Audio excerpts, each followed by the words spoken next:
To use the chat box. We are recording, and I'll make sure everyone gets a copy of this today.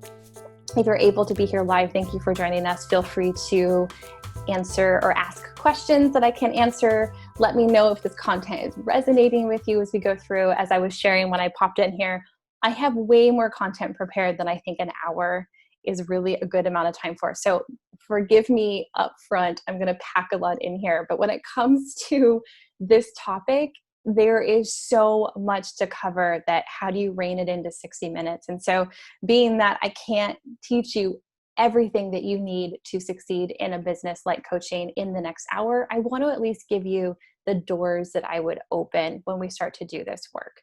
So that's what we're going to do today. We're going to talk about the 5 pillars to a successful heart-centered coaching business. I'm also going to talk about my 10-month mentorship, Awaken Our Practice, at the end of the program here, at the end of the class here. And that program kicks off in just a few weeks on September 24th. We are coming down the pipeline on that. I love this quote from Elizabeth Gilbert. She said in Big Magic, "Create whatever causes a revolution in your heart."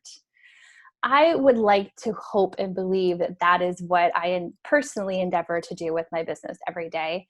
And that's not for everybody. You may not be trying to start a revolution in your heart, but when I think of revolution internally, I think of things like justice. I think of things like advocacy and speaking up and out. But I also think about things like enacting compassion, extending empathy, being a listening ear, asking for people's stories, supporting people to have more self-empowerment and to move them toward choice or back toward choice, or to even remind you that you have a choice in your life. And for me, that's what stirs me up and gets me out of bed every day. So everything that I do inside of my business is to make sure I have the right and the ability and the permission to put as much, if not all, of my time and energy and effort into those things that I care so much about.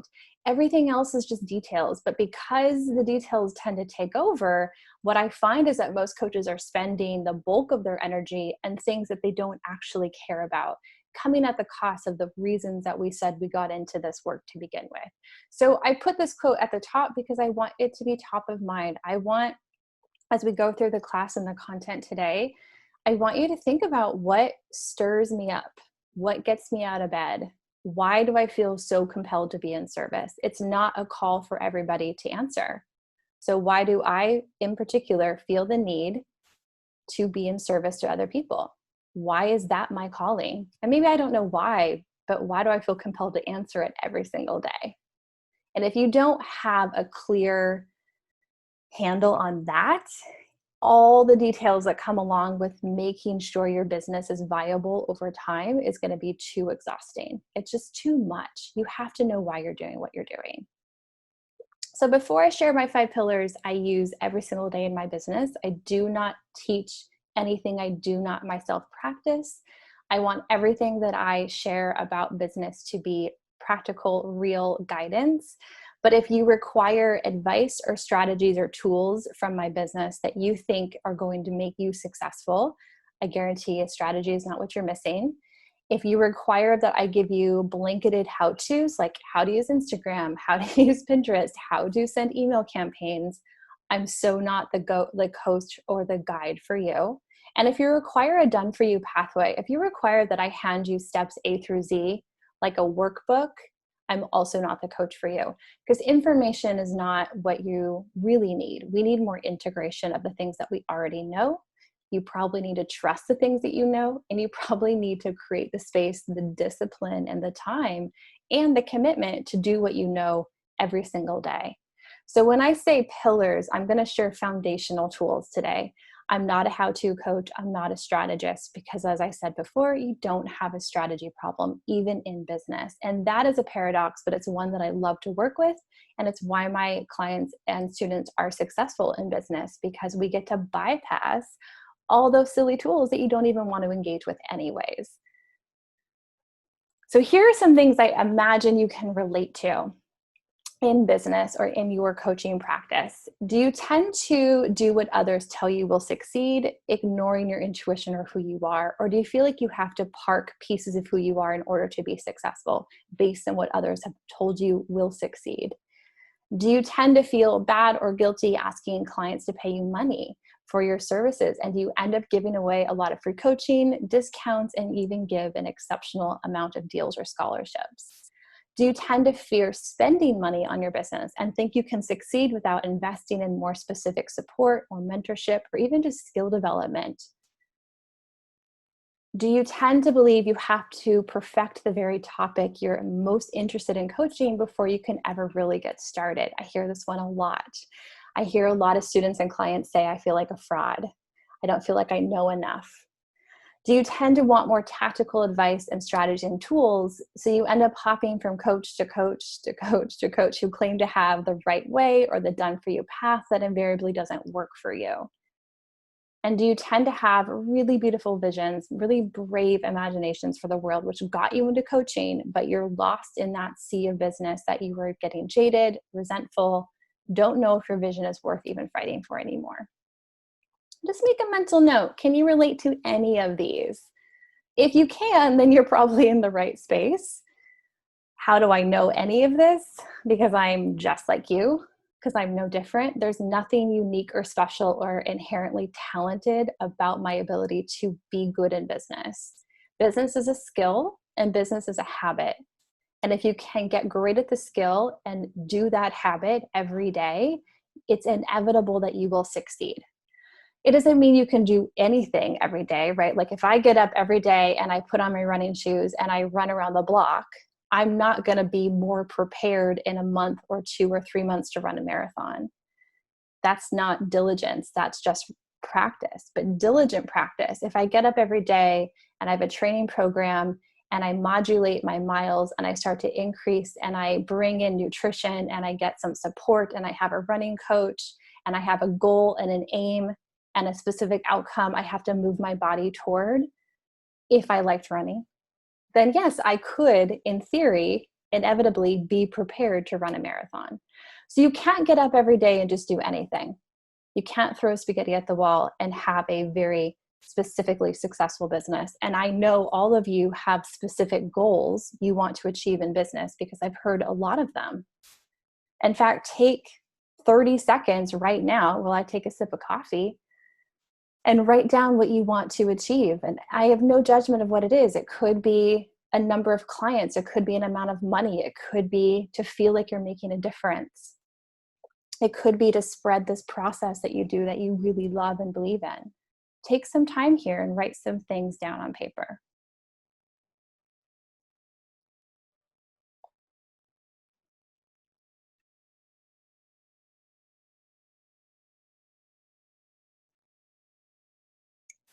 And in fact, I would really love if a few of you would pop into the chat box and just share what are some goals that you have that you think about every day wanting to get to. You may even have post-it notes like I do on your desk with your goals. You may read them every morning like I do. Or maybe this is the first time you've written them down. But pop into the chat box and tell me, what are you doing this for? Not just your why, but what is the outcome you hope to achieve?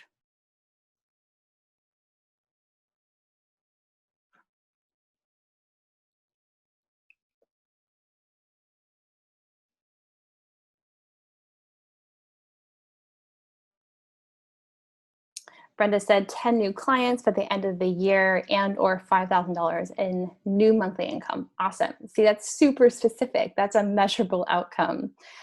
Jeannie said, I want more clients because I really want to help others. And I get a warm fuzzy when I see my clients get it and move forward. So do I. I still get butterflies in the stomach when my clients make progress. Been doing this for 10 years. It never gets old. Those are great examples. Those are two very specific examples. And I guarantee each of you has just as specific of an example. So you cannot do random anything and get to a specific outcome. It just doesn't work that way. And that's what we're going to talk about today. Then what do I do? Andrea, if I can't throw spaghetti at the wall, if I can't just focus on strategies and tools, if I can't trust every well-intended business coach out there to tell me how to succeed, what the heck am I supposed to do? I didn't share business teachings for the first few years of my work because I didn't think I was a business coach. And side note, I'm not a business coach. I just happen to love supporting people who have that entrepreneurial spirit. I love seeing people who are what I call system buckers and risk takers, and people who can dare to imagine amongst days and weeks and years like we're having this year, where it can feel like hope is slipping through our fingers. And they get up every day and say, yeah, but what about this? Yeah, but I still believe in. Yeah, but I still have hope for. Those are the people that I just love to work with. And sometimes they're business owners, and sometimes they're coaches, and sometimes they're leaders, and sometimes they're authors and company owners. But I'm not a business coach. And because of that, I hid this for so long, even though all of the people showing up to work with me wanted to work on their business. And I would not do strategy, and I would work on the inside of their life, and their businesses would grow and succeed, and they would make money and feel like themselves. So it took me a long time to finally claim this space. But it's some of my favorite work I've ever done. And I'm not for everybody. And that's okay too.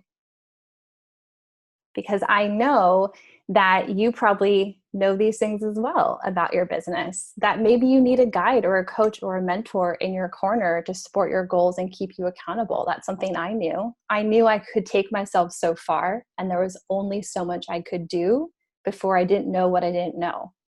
I knew that my fear of money was not helping my business, and I needed to change my relationship to it. That's probably one of the biggest ones, inside out and outside in. I knew that I didn't need another strategy.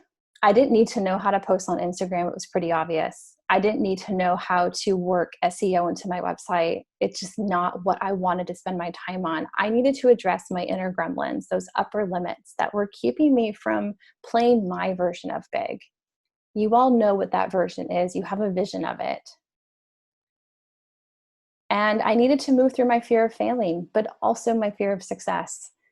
Seems like an odd one, but the more successful I became, the more I feared the success I was gaining. And that's a very common experience I see with a lot of my clients.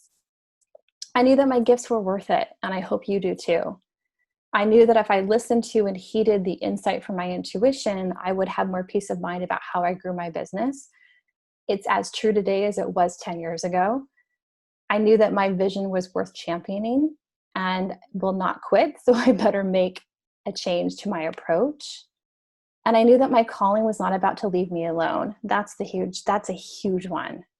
Whenever I ask my clients and students, why are you so compelled to do this? Why are you compelled to get up every day and solve this problem of business over and over and over? Because I'll give you a hint, you're never done solving it. There is no one and done. Business is a creative problem that you get to solve every single day. And a solution you find today may not work in 5 years. It may not work in a month. And a solution you found 3 months ago that stopped working might work again today. So we're always creating new resolution to these problems in our businesses. That never stops. And if I knew that that was on the docket, why am I compelled to get up every day and do that? Because that can be crazy making.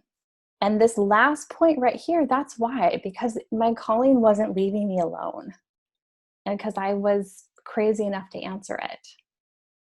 So I decided if I want to answer that, the deal is I have to figure out how to be good at business. That's the deal. It's a package deal. There's 2 skills in coaching. There's the skill of coaching, the actual ability to get your clients the results that you claim you can get them, and the skill of business, the container that you wrap around the services you provide that give you sustainability and sustenance over time. And you don't get to have one without the other. It's a both and deal. So let's look at the pillars and see if we can't resolve some of the questions you have about how to pursue the business that you want to have for your coaching practice. Let's define a few things first. What is a pillar? A pillar is a person or a thing regarded as reliably providing essential support for something. That's what a pillar is. You need pillars in your business. You need pillars in your coaching. You are a pillar for your clients. Your business is a pillar for you. So many pillars. So here's some questions I would take to my journal. What in my business can I rely on consistently? How do I know this? And also, am I relying on it consistently? What in my business can others rely on consistently? How might they know this? I can tell you 100% of my clients would not tell you they can rely on my Instagram posts as a change-making source of support. Absolutely not. 100% of them can tell you I'm there when they need me. 100% of them can tell you I know how to listen really well. So what can others rely on? And are you focused on those spaces more than the spaces that people really don't get your work from? 2, what is successful? You have to define this for yourself. It's in its sheerest form, successful is accomplishing an aim or a purpose. I love that definition because you get to decide what the aim is and you get to decide what the purpose is. Therefore, you get to know by definition when you're successful or not. So how would I definitively know I was successful at this endeavor? What is the measure of my success? And you have to be honest with yourself. You have to be honest. Is it clients? Is it reach? Is it money? Is it an emotional bond? Is it being authentically yourself? Is it working from home? Is it freedom of time and creativity? What is it? If you don't know what success is for you, you will not magically figure out that you are successful one day. If you're measuring the wrong thing, it's very easy to feel like you're not doing enough, even when you're right where you want to be. And 3, what do I wish weren't a measure of my success I keep coming back to? Are there things you're measuring your success by that actually aren't helpful, that actually have no merit whatsoever in your life, but you continue to look for success in those places? I tend to see this a lot with the numbers game. I see a lot of coaches want to measure their success by their Instagram following, their email subscribers, the people who open their emails, their LinkedIn followers. And maybe that's success, but those things don't translate necessarily to anything in your actual business. So what translates into your business that you can reliably say, that tells me I am successful? I know for me, a few years ago, I think it was 2015, my measure of success was writing myself a paycheck for $8,000. That was the vision I had. And I had to extract all judgment of it. That was the goal I had. I wanted to not only work for myself, but viably work for myself. And it took a little bit, but I'll never forget the day I wrote myself that check. I had forgotten about that goal. And I wrote myself that check and it came flooding back. And I could feel my body, the state change tell me, oh my gosh, this is the thing I said I would do when I felt successful. Here's the crazy part. I did feel successful, but it wasn't the clouds parting moment I thought it would be because I had grown into the person who could write herself a check for $8,000 a month. And so the things that you think are going to give you that warm, gushy feeling, they might, but they might not to the degree that you think, because you'll just naturally be that person when you get there. And by the time I got there, guess what? I had a new goal and a new goal and a new goal, and it just keeps going. Last, we have to define heart-centered coach, because it's a term I use a lot in my work. And it's not something I just want to throw out there. There's a real intent behind it. For me, and this is my definition of a heart-centered coach, and you get to have your own, I believe it's coaching that centers relationships and positive impact. It puts relationships at the center of the work.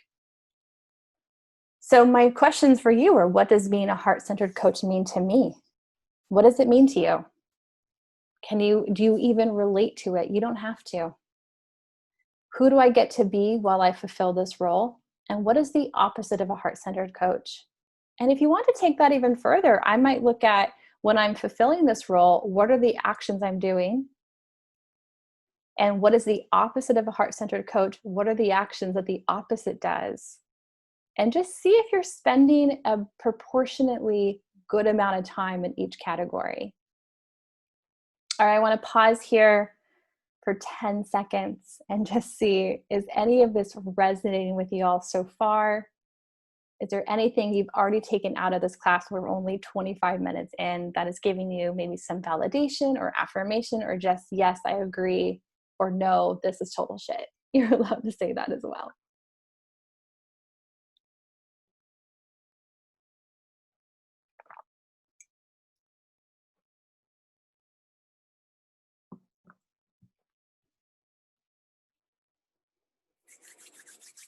Jeannie said, yes, thought-provoking questions. Good, happy to. I'm full of them if you need more. Jen said, so much resonating. Good, happy to hear it. Karen said, appreciating the definitions. Good, that's a new thing for me, adding some more definitions. There's so many labels in the world. And I think when we're working with any teacher or coach, it's important to understand their model of the world, and especially in business. Every time I look at a really successful business owner and get a little ping of envy, and I'll bring that to my wife and say, oh, so-and-so is doing this now and this now. And she'll look at me deadpan and say, okay, but are they living the life you want to live? And 9 times out of 10, no, they're not living the life I want to live. And she'll say, then why do you want the type of success they have? It's not the same, that the success you want and the life you want. So the same is true about labels. When people use labels, get curious. What do they mean by that? I want to share a quote here, and then we'll dive into the pillars. This is from a previous mentor and coach of mine, Dax Moy. He said, we position ourselves as mind readers and guardians of the hearts and minds of others, rather than simply being examples of someone who is living mindfully and wholeheartedly. I'm going to let you write this down. I love this quote. It's a little bit of a reminder for me.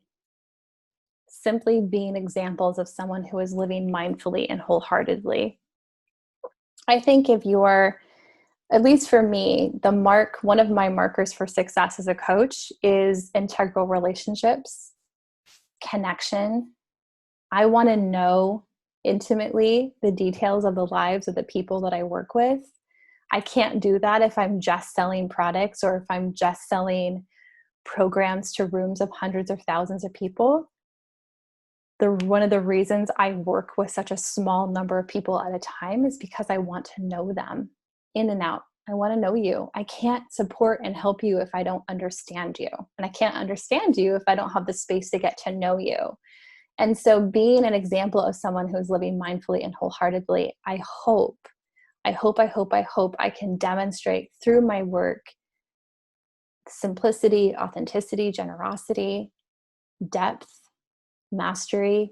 That's my goal. And I get the feedback frequently that that's what brings people to my work in particular, because I'm one of thousands of people working on business. I'm one of thousands of coaches working with individuals. There's so many options on the market today. So it isn't about differentiating yourself. It's about being yourself. Because how you grow your business will be the kind of business you have when you're successful. And if the things you're doing every day today are not what you want to be doing when you have all the clients and all the money, then I would take a hard look at that. It doesn't change. You become reliant on the ways you grow your business to keep your business when you get it to where you want it to be. So if there's anything you're doing that's inauthentic to you, incongruent for you, that's a recipe for not failure. It might actually work. That's the problem. You have to think about both sides of the equation. Let's look at the 5 pillars. The first pillar is magic. I think of magic as a pillar, but also a container that everything swirls inside of. I think that everything you want in your coaching practice starts within. It starts with yourself. I think it starts with your heart. I think of my heart as my most guiding inner wise guide. It starts with your guts, your intuition, and your wisdom. What do you know? What have you lived? What have you experienced? What's your dharma? It starts with your innate worth and your belief in what you're doing, even when it feels uncertain. There may be days in this work where you're the only one who gets it. And you have to be willing to still go forward. There's a wonderful book. came out either this year or last year called The Infinite Game by Simon Sinek. You probably know him as writing Start With Why. Wonderful book. And he says, your job as a business owner is to keep your business alive as long as possible. And in service business, there's a whole other host of things and roles we have to fulfill. But I totally agree. Your job is to keep your doors open. And so do you understand and have high regard for what you do? So much so that when people say you're crazy or wrong or naive, you know what you're standing on. You believe in what you're doing. And I think that also requires a little bit of magic. Magic can be playful, synchronicity, working with the divine, working with energy. It can be having a conversation with your business. Let it be playful. Let it surprise you. Let it be easy.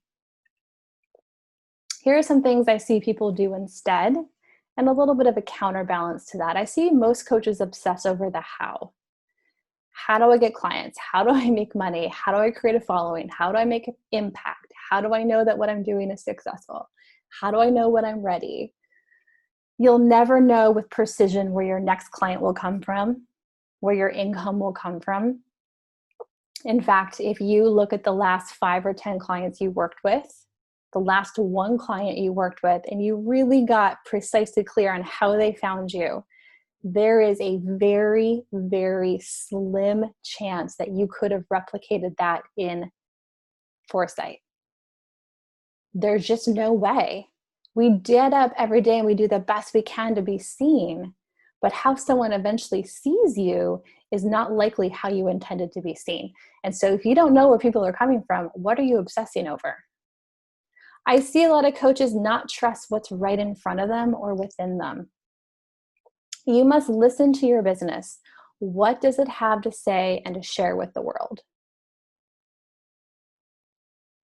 What does it want to do? Who does it want to be? Why is it here? Why is it moving through you? Why this now? For what purpose? Do you trust it? Are you in a happy relationship with your business? And I see a lot of coaches looking for the wrong guarantee. Most coaches are playing a seeing is believing game versus a believing is seeing game. What that means is I see a lot of coaches say, I will do X when perfect circumstance Y is in play. I don't want to bust your bubble, but you won't. 100% of the time when someone tells me I'll work with you next year, they don't. Now, they just might not be the right fit and they don't want to tell me or hurt my feelings, or they truly believe that they're going to do it in the future. That's just one example. We call it the better future fallacy, and we're full of them. We're full of them. I mean, in March, when COVID hit, how many of us said, it's going to be okay, we're going to go back to work in 2 weeks. It's going to be okay, they're going to reopen the schools in like 30 days. Yeah, we're 6 months in.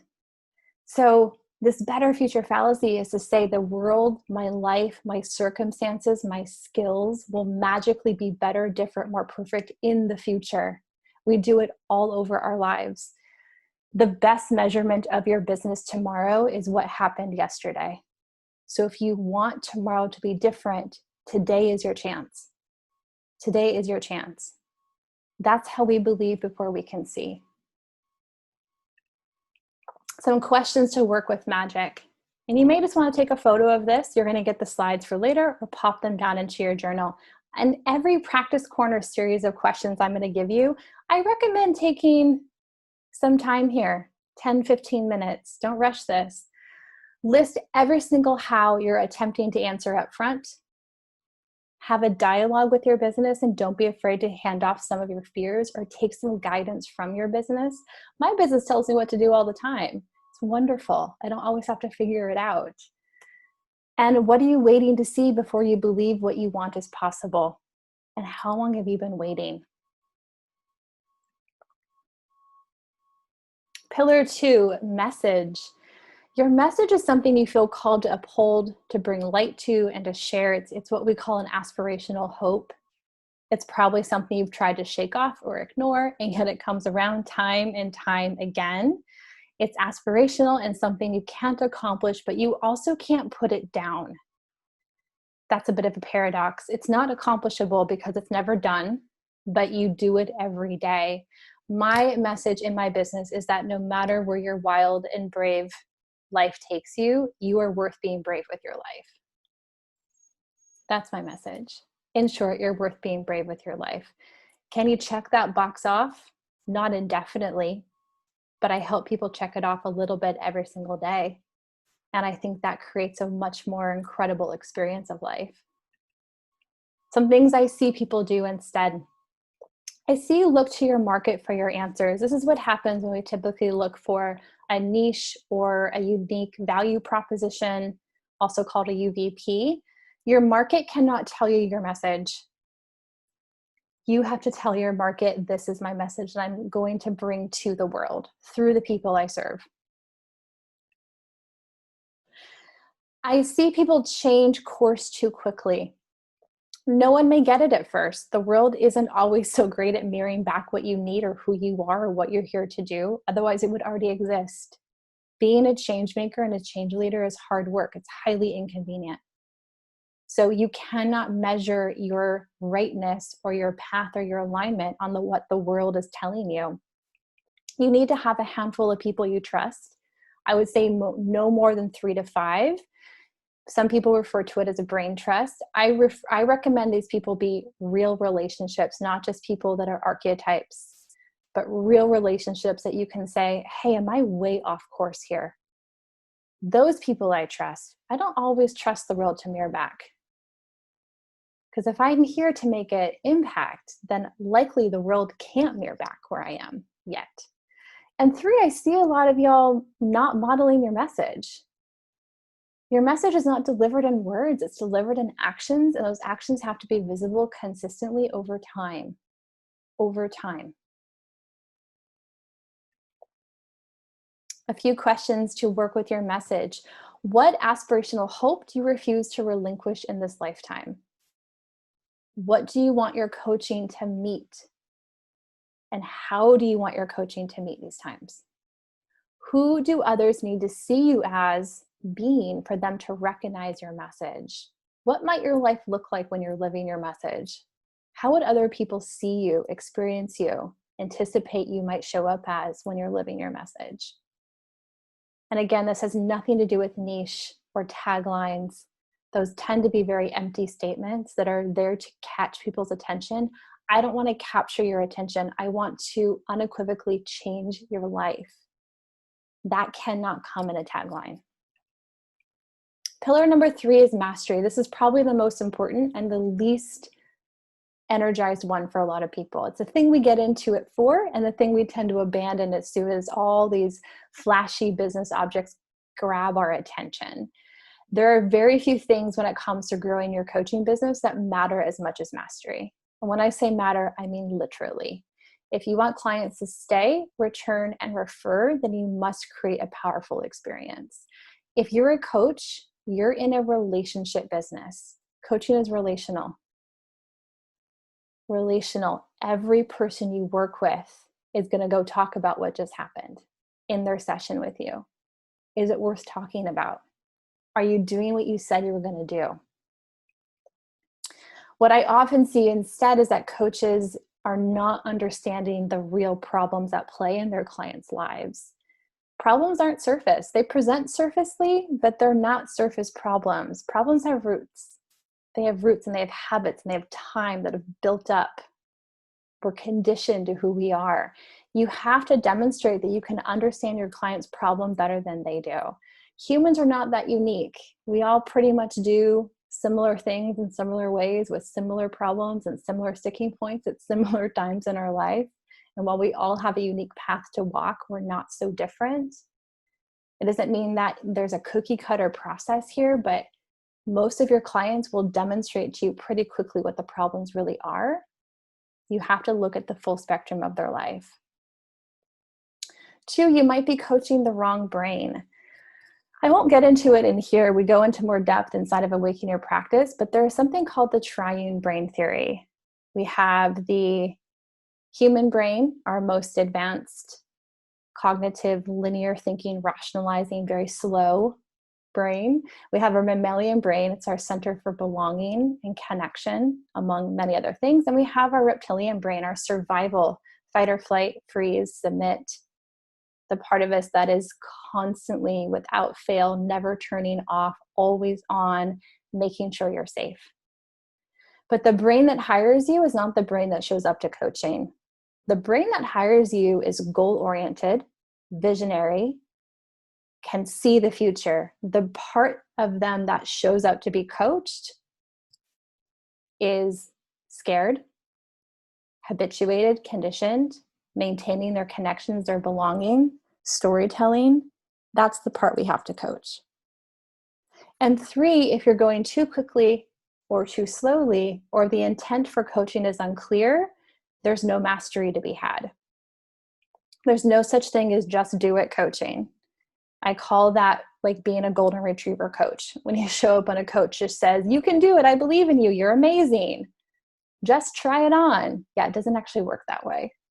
Clients can borrow your motivation to be the good client, but only for so long. And it weans pretty quickly. I see that weaning anytime between 30 and 60 days.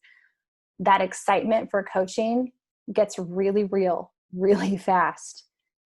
And so you have to make sure you know what you're doing with your clients. I cannot emphasize this enough. So some questions to get you back in contact with your own mastery. What do my clients struggle with that I have compassion for and a desire to be in service to? I think you got to have both. What are all the reasons someone might not change this struggle?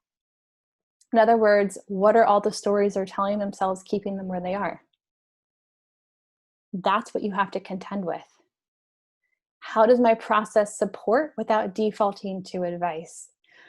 When I see a coach default to advice, I'm seeing a coach who got frustrated, who either doesn't trust their process or is trying to hotwire results to look important to the client.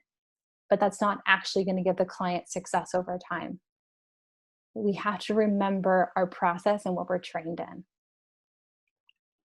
2 more pillars. So pillar 4, money. Such an incredible resource. Such an incredible resource. And it doesn't define your worth. It's not a measurement of joy. Accumulation of money is not the goal or the only goal. And I know that you probably want to create $100,000 or more a year in your coaching business. I have talked to hundreds, if not thousands, of coaches at this juncture in my work. I know you want to make between $8,000 and $12,000 a month in your business. I know you want to have a personal salary probably around $100,000. Or you want to have a business salary of $100,000 and you want to make probably north of 60 or 70K. It's a viable income. You should be making that. You can make that. The industry supports you making that. But here's what I see instead. I see money beliefs running the show. If you aren't in touch with your true beliefs about money, just look at the results in your business or your bank account. Tell me your experience physically with money over the last 12 months, and I can probably tell you your belief system around it. You might be charging time for dollars. Time is not a commodity. It cannot be the basis for your pricing. You are not charging for minutes with you. You are not what people are purchasing. And I also see a lot of coaches with no sales process. That pivotal, important, life-creating, possibility-filled, visioning conversation that creates a client, most of y'all don't have that. And this is not a 15-minute discovery session or a 25-minute info call. These are really specific processes. And if you're spending all your time and energy trying to get clients, don't waste your efforts by winging your sales process. My sales conversations are 90 minutes. And the sales piece, the actual pitch, is a 30-minute coaching experience into itself. So we have to have process. Again, if you want that specific outcome, what's the step you're taking to achieve it? So a few questions on money. What do I believe about money? Don't intellectualize this. Look at your current results. There are 2 types of results or commitments in our life. There are functional and intellectual. Functional is what we're actually doing. And we typically don't know what we're doing until we look at the outcomes we're getting. That's our feedback system. Intellectual is what we think we're doing because we're really good at telling or distorting stories to ourselves. I can say I love money, but let's say I'm in debt excessively or unnecessarily. Not all debt is bad. Let's say I give it all away. I don't save it. I don't invest it. I'm afraid of it. I don't ask for it. My actions are telling me my beliefs, not the other way around. If I don't charge for time, what do I charge for? Question number 2. And 3, what is my sales process and am I confident in it? And if I don't have one, can I go find one? Can I go learn one? Sales is a skill that you will probably spend the majority of your time practicing, learning, and understanding as a coach. If I could tell my coach students and clients anything, be great at building relationships, be phenomenal at getting results, and stop being scared to ask for money.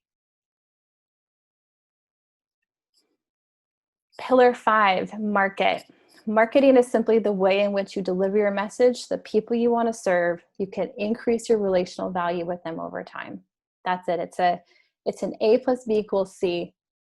Deliver your message to the people you want to serve so that you can increase your relational value with them over time. We spend money with people we trust. We spend money with people we know. You have to have relationships. All of your marketing should be about relationship building, not broadcasting. And there's a note here. This is where most business advisors start, is in the market pillar, and it's where most coaches fail because they start here. You do not have a marketing problem. Do you need to have visibility? Yes. Do you need to have a viable way to garner attention? 100%. But it's so much easier than we make it. It is so much easier than we make it. So the 2/3 rule, most of you are not utilizing the 2/3 rule. 2/3 of your clients are already in your business, but you're marketing to the 1/3. There are 3 ways you can create a client: a new client, someone that doesn't know you, a current client that renews or moves on to a different program, or a client who has gone away and is coming back. 2 of the 3 are already in your business or in your network, and yet we spend majority of our time trying to garner new business, where it takes the longest for people to come into your business. 2, I see people's marketing gap be way too big. Don't market your program. Market the next step in the process. There's a reason why you're on this call. There's a reason why I didn't market the application. I marketed a taste of the program, at the end of which we'll talk about how to apply if it's interesting to you. I marketed the class. People know that I'm marketing the program. I don't have to directly say, I want to market the next step in the process. There's a process of signing up to work with me, and I'm taking you through it right now. Number 3, you're marketing an unclear message. You can't place marketing before an unclear message. If you don't know what you stand for, start there. We got to go back to pillar number 2. So some questions for your marketing. Who are all the people in my 2/3 group, and how frequently do I connect or serve them? How many clients do you have? Find 3 ways to surprise each of them in a nice, generous way in the next 14 days. Send them a card, send them a book, call them up randomly, send them an email, connect them to someone in your network, send them a podcast, a piece of music, a piece of art. Go above and beyond. They've already hired you. They are your focus. Number 2, what is the last thing someone must do before hiring me? What is the last thing someone must do? For me, before you can come into any program, including Awaken Your Practice, we have to have a conversation.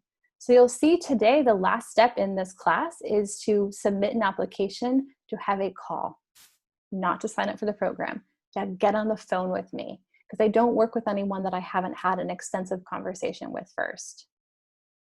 And number 3, if you don't know your message, go back to pillar number 2. Okay, I want to share, those are the 5 pillars. I want to share how we bring these to life inside of Awaken Your Practice. I've got 10 minutes left here, and this is a taste of the program. When I say it's a taste of, that means you're here to learn what it's like to learn from me, Do you even like my style? Do you like my slides? Do you like my philosophy? If this style doesn't resonate, then I'm probably not the right fit for you. That's first and foremost. And Casey will pop in some links as well. So if you want to check out the details online, you can do that. But I'm going to go through them as well right here. So bear with me if you want to learn more about the program. The coaching profession has a problem that is twofold. Couldn't agree more. There's a low bar for entry, 100%, and a high bar for success, 100%. The average coach will not make more than $35,000 a year in their business. You and your business are not the same entity. You will make approximately 50 to 70% of what your business makes. As a business, it's actually a wonderful ratio. Very few businesses get to operate on such high margins. If you don't know what a margin is, that's a conversation for another day. Most coaches are not going to make more than $20,000 personal income a year. That's not sustainable. Remember, the number one rule of your business is to stay in business. So we got to lower the bar for success. I can't do anything about hiring the bar for entry, but I can help you lower the bar for success. There's a few things I require in order to support your business. I don't just work with anybody. Number one, are you dedicated to a vision or a mission that is bigger than you? Number two, are you willing to take 100% responsibility for your current results? 100%. And number three, are you willing to be uncomfortable and successful? Because I'll tell you right now, success does not take away discomfort. There is not a single week in my year where I don't feel a little bit of that tension and dis-easement around what's the next step, what's the next message, what's the next marketing tool, what's the next program, what's the next client conversation I'm going to have, how am I going to serve this person today? I'm uncomfortable. Discomfort is not a measurement for quitting. That's just my edge, and you're going to hang out on your edge a lot, but are you willing to hang out on your edge? Because that's where success lies. If you hit these three markers, then let's talk about the program. The program is 10 months. It starts September 24th. Months 1 and 2, we work on magic. During Awaken Your Magic, you'll unpack your beliefs, your stories, any and all upper limits, your commitments, your self-worth. We're going to work on all of those incredible practices, that container that supports you, that foundation that enlivens you, give you something to focus on every single day. We begin the 10 months together with a 4-day live immersion via Zoom because of the ongoing effects of COVID. And I do have people in the program already who live all over the country. The opening program is going to be virtual. The closing immersion will be live in Portland. Once we complete with Magic, we move on to 2 months inside of Message. During Awaken Your Message, you'll unearth your message, the cornerstone for your entire coaching practice like we talked about today. Your message will guide your programs, your coaching style, your pricing, your marketing. You will never again have to get up and ask yourself, what do I do? Who is it for? And how do I want to talk about it today? This is the most difficult module, but I walk you through every step of the way. There is not a single person who will come out of this without their message. You will have it. And it will be powerful, and it will be yours, and you will be so proud of it. During months 5 and 6, we dive into mastery. During Awaken Your Mastery, you will not only remember the art of your great coaching, but I want you to create your process. Programs are not just time for dollars. Programs are very specific transformational processes that you have the ability to design. Anyone can market their services, but delivering results is a very specific pathway. I'm not going to teach you how to give strategy or tips because I don't do that. Coaching is organic. Here's the paradox. Can you have an organic process and orient people through your message at the same time? Yes, and it is what people are hungry for. So you'll come out of mastery with your process and your program, or processes and programs, totally up to you, that delivers your message through the people you work with. Months 7 and 8 is money, inside out and outside in. We're going to work the first month of money on those internal money things, stories, congruency, values, habits, fears, beliefs, all of it. There's even bonus content in that module because this is such a packed topic. The second half of money is outside in, margins, pricing structure. How do you make money? How do you keep money? How do you put enough money aside for taxes? I will give you everything from behind the scenes of my business to support you to make that happen. Months 9 and 10, we wrap up with market. During Awaken Your Market, you'll create and commit to your ideal market and how to not only captivate them, but create clients with them. You'll come out with a process to create a 90-day content marketing plan that you can replicate every quarter that breaks down even to the point of what do I do on Monday? What do I do on Wednesday? And it's not my process. It's a process you're going to create for yourself that you will feel congruent with coming back to every single week.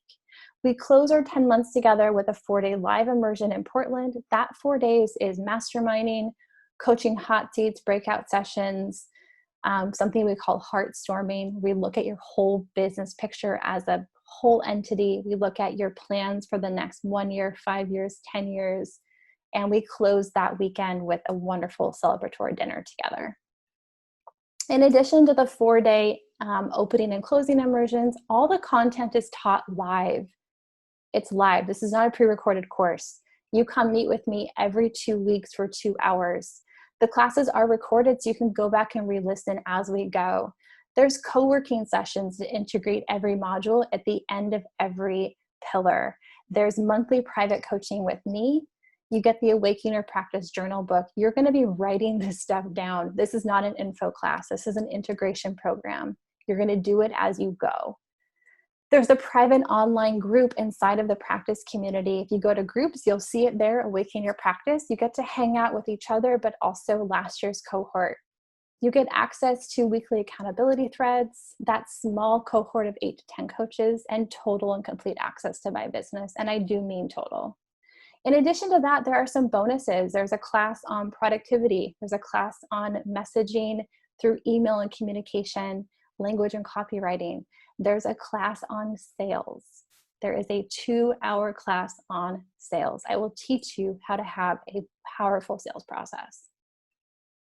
So I'm looking for 3 more people. The program is almost full. We have 8 spots. I'm willing to nudge it to 10, but only if the right people pop into my inbox. But as of right now, I have 5 people enrolled, which is leaving me with 3 open spaces. The entire program is 12 payments of $695. You can also pay once, 5 times, 10 times, or make that 12 payments of $695. We have lots of options. Option 1, you don't enroll. That's very simple. Option 2, you submit an application. Casey will pop it into the chat box. The program is designed for a very small community. So because of the intimate nature and because you all are going to be a community and a cohort, I have to have a conversation with you. But I want to look at your business. You know all about the program. Now, having watched this, we don't need to talk about the program. I want to talk about your business. Can I help you in any capacity with a 1-hour conversation with me? Submit an application and we can get on the phone together. We begin September 24th. You can go to awakenyourpractice.com/mentorship for all the details. And just a heads up, the next enrollment is next fall. So we run it once a year from September to June, and I take the summer off. And the price is going up next year to 12 payments of $850. So if you want to get in this year, if you think I'll probably be working on my business a year from now, but having had gone through this, where might I be that I don't want to be any longer? Where do I want to get to in the next 12 months in my business? And then the most important question is, do I think Andrea can be the one to support me? And be very honest with yourself. Love supporting my fellow coaches, and I want to see you all succeed. So Casey's got some links in the chat box. Take a peek.